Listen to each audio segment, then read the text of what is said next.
Ô, trời mà ngon vô. Trời mà Trời nó mua à. Trời mà ơi. Trời mà. Bét buôn liền nữa cái này, bét buôn liền. Trời nó chịu. Em đang thở. Lúc tinh một đó. Đạn một. Ô. Trời mà à. Đạn một tiếp. Có cô ăn đây. Trời. Thì đạn một mà. Trời mà. Chụp lên thiết.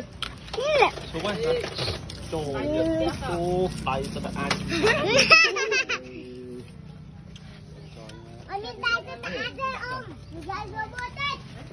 Trời mà mơ.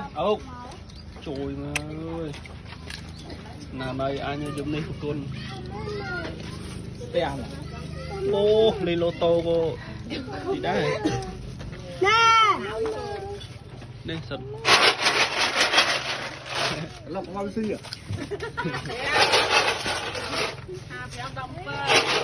Cùng gì ấm mới. Anh đang chả hả? Cái này kìa.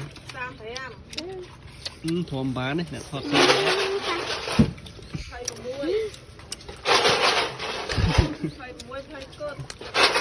Chuột một cái trôi mà.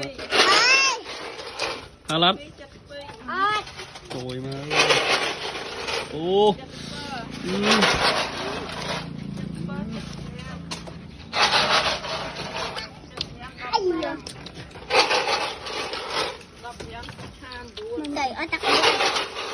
Tích bán này thôi.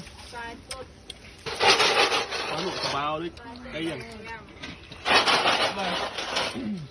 Trời ơi. Ngon lắm.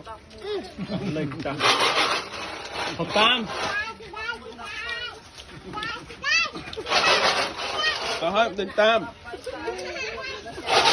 Đây. Trời mà ơi. Đây. Trời dễ mà. Đấy.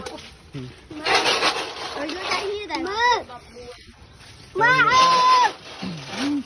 Ăn quá đâu. Hả? Cái đâu ra rồi. Ngọt ơi, đừng có bấy nha. Ăn con nào bánh vô đây thôi.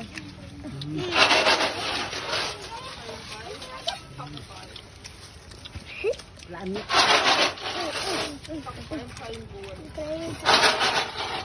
Để mai trái. Làm miếng đó. Trời ơi. Đây nè, cắt đây nè. Còn lại tơi cho liệp. Đó lên cho liệp. Tết con này. Con nó tết. Đó lên. Đó. Đó mơ thơm mê thơm. Tết. Trời mê thơm. Đặt mê thơm thơm. Ôi. Rồi mà chúng ta đem con. Con cọ hai ta cả vua.